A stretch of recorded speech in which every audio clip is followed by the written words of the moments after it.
modern people, we think of reality as objective. And that's very powerful.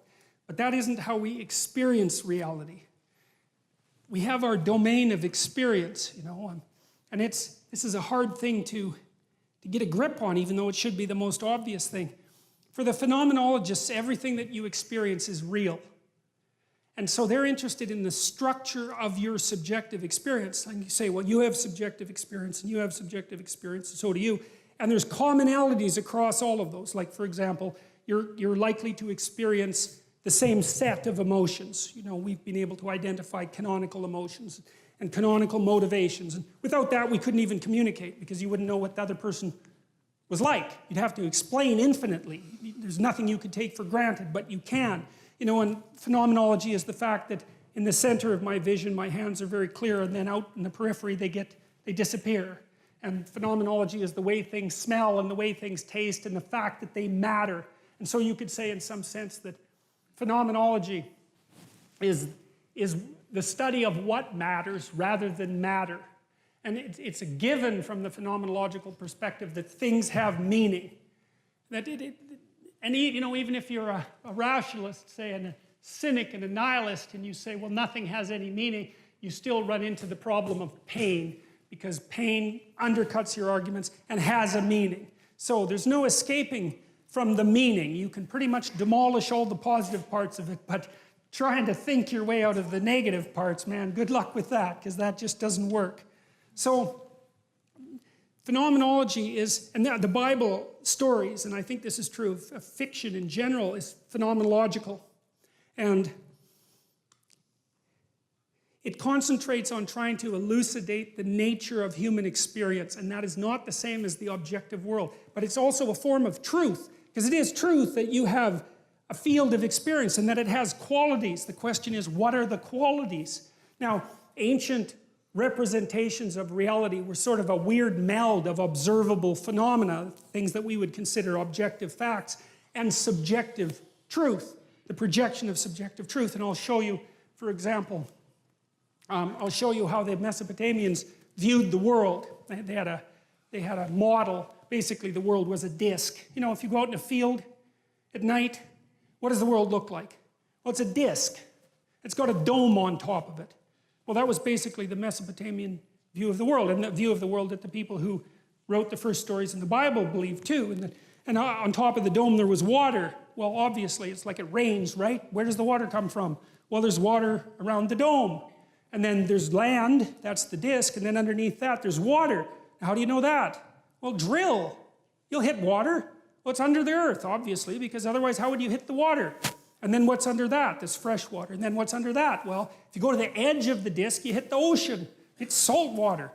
So it's a dome with water outside of it. And then it's a disc that the dome sits on. And then underneath that there's fresh water. And then underneath that there's salt water.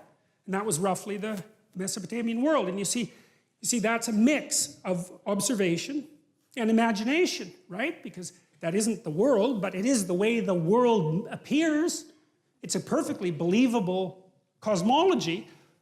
And the sun rises and the sun sets on that dome. It's not like the thing is bloody well spinning. Who would ever think that up? It's obviously the sun comes up and goes down and then travels underneath the world and comes back up again. There's nothing more self-evident than that.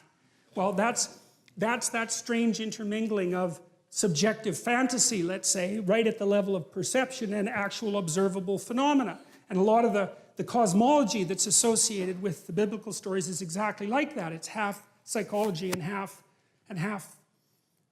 reality, although the psychological is real as well.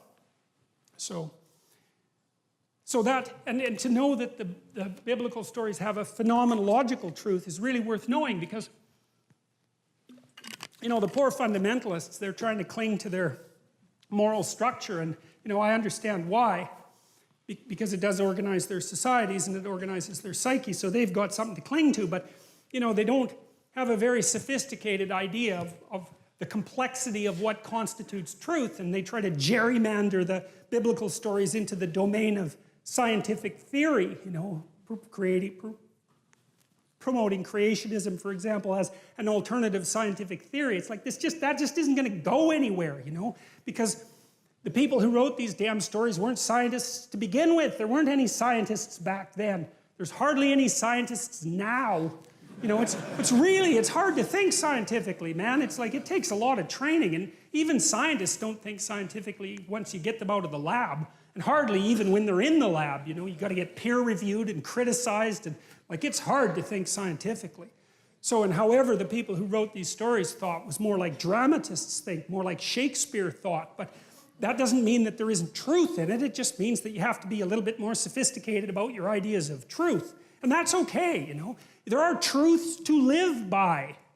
Okay, well, fine. Then we want to figure out what those are because we need to live and maybe not to suffer so much. So if you know that what the Bible stories and stories in general are trying to represent is the lived experience of conscious individuals, like the structure of the lived experience of conscious individuals, then that opens up the possibility of a whole different realm of understanding and eliminates the contradiction that's been painful for people between the objective world and let's say, the claims of religious stories. Thank you for watching this video. This is the Archangel 911. If you enjoyed what you were watching, please click that subscribe button, give me a thumbs up, and leave a comment below. Have a nice day.